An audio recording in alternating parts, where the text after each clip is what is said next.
Welcome on in, guys. Tobin here with you. Thanks for checking out the channel. We have a Super Bowl set. Kansas City Chiefs. Again. It's become quite the Patriots nuisance. I was telling my buddy yesterday, who I do my MMA podcast with, Tapped Out, and I was telling him, Sean from Kansas City, and he was like, I just was like, I can't believe you mother bleepers are in the Super Bowl again. And this was like the most Patriots-esque way to get into the Super Bowl.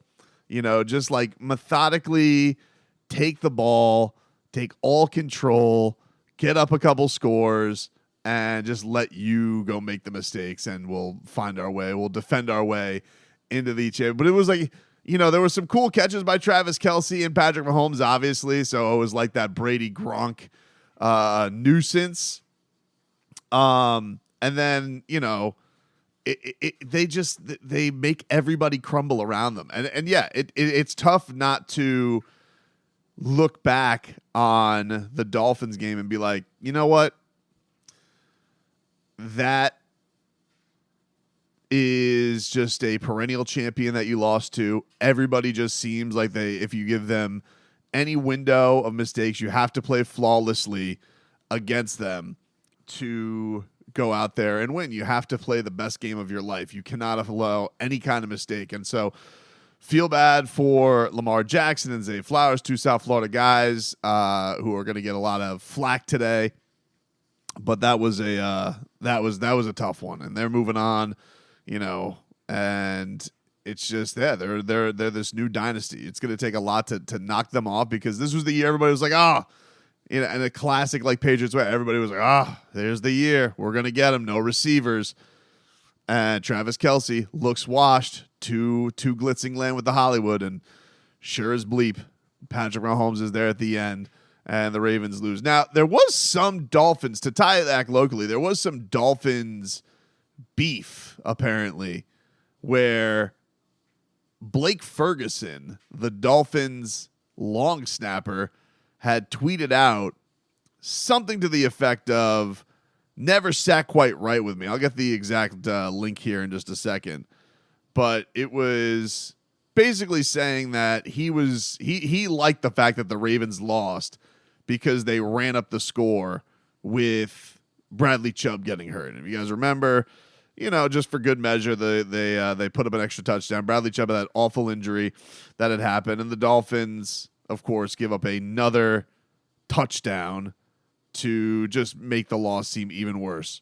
And so Blake Ferguson yesterday, Dolphins long snapper, tweeted out, ran up the score after Chubb got hurt, never really sat with me, feels better now.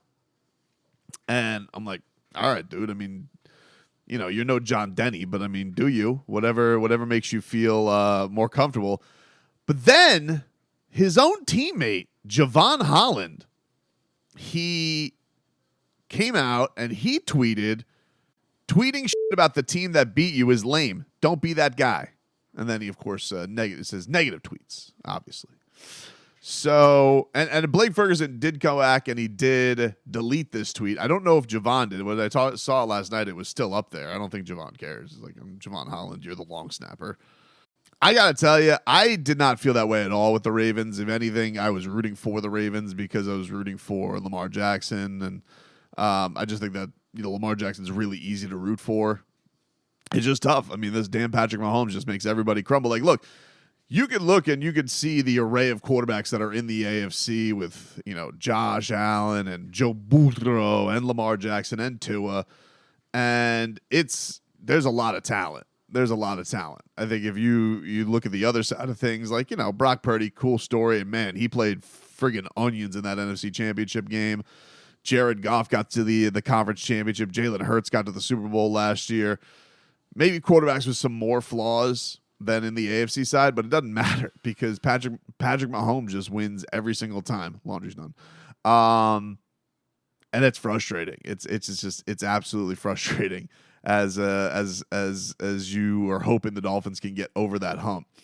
Anyway, Dolphins did see Vic Fangio. He officially is the defensive coordinator for the Philadelphia Eagles. Kick rocks, you bum. Another great post by Javon Holland in the lead up to this. The Dolphins do have some more candidates. Now, one of them is former Chargers head coach Brandon Staley, who is going to interview for the job. I imagine that's going to happen this week. So the Dolphins are interviewing former Los Angeles head coach Brandon Staley for the defensive coordinator position, a league source told the Miami Herald. ESPN first reported Staley is scheduled to meet Miami about its opening this weekend. I don't know if they ever put out a statement about it. I don't know if that's something the Dolphins wanted to keep under just because of all the what's it called? Just because of like all the games going on this week. Because normally if they do interview, they're like, oh, we interviewed such and such. I always like that's become a thing. We've interviewed such and such. I don't know when that became a thing on Twitter. It feels like about 5 years old, where they're like, we have completed an interview with blah, blah, blah for blah, blah, blah, blah, blah, blah. So Staley is one candidate for the job.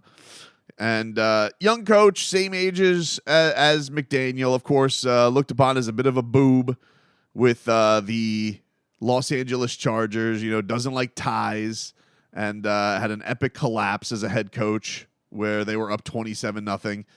And I think overall it just kind of looked like he had lost his way and had, gone from the super aggressive guy to, a bit of LA Adam Gase. And so this could kind of be his reclamation project. You wouldn't have to change the scheme too much. He's a Fang's disciple.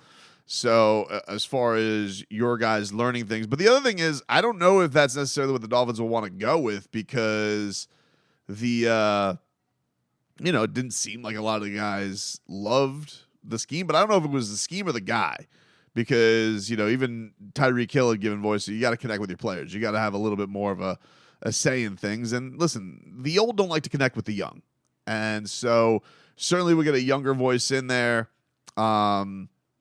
Would be interesting. And of course, as a pass with Jalen Ramsey. Jalen Ramsey has given him a lot of praise for the jobs that he has done in working with him. And Jalen Ramsey is, right now the face of the defense, because you don't know if Christian Wilkins is going to be back.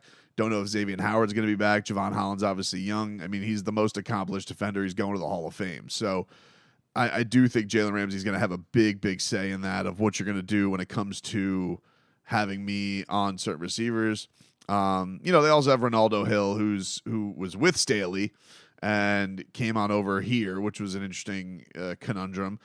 The other candidate that came out was this linebacker coach with the Buffalo Bills, Bobby Babich, who has a couple of interesting ties. One, used to be an assistant coach at FIU, so pause up. I don't even know if that's how you pause up. And he also was on the same staff with Mike McDaniel in Cleveland at around 2014.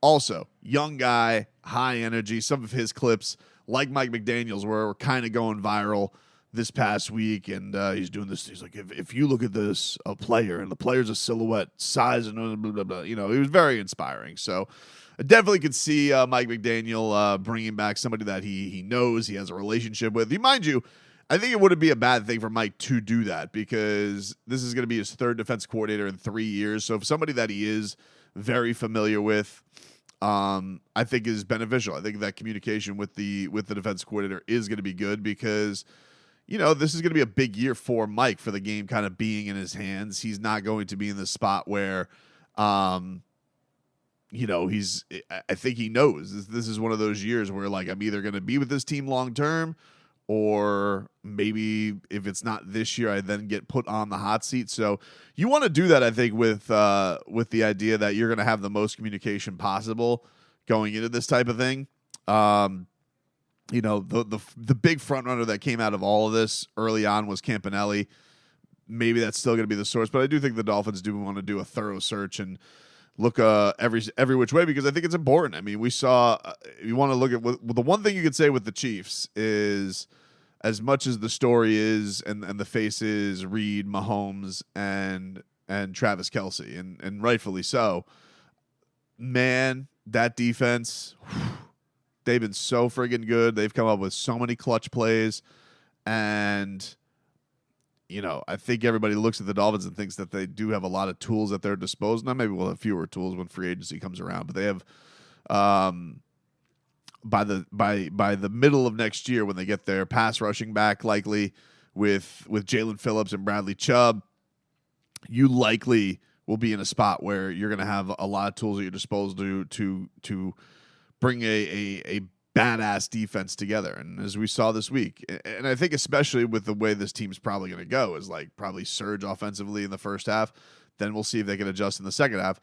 By the time that defense comes together with another new defensive coordinator, it can be huge for you, and it can win you games, and it can come up with clutch plays, and not to do the old cliche of defense wins championships, but they win championships and probably don't get the credit that they deserve. So yeah, this is a big hire. It's a big deal for the Miami Dolphins to search every nook and cranny to get the right guy to run this defense.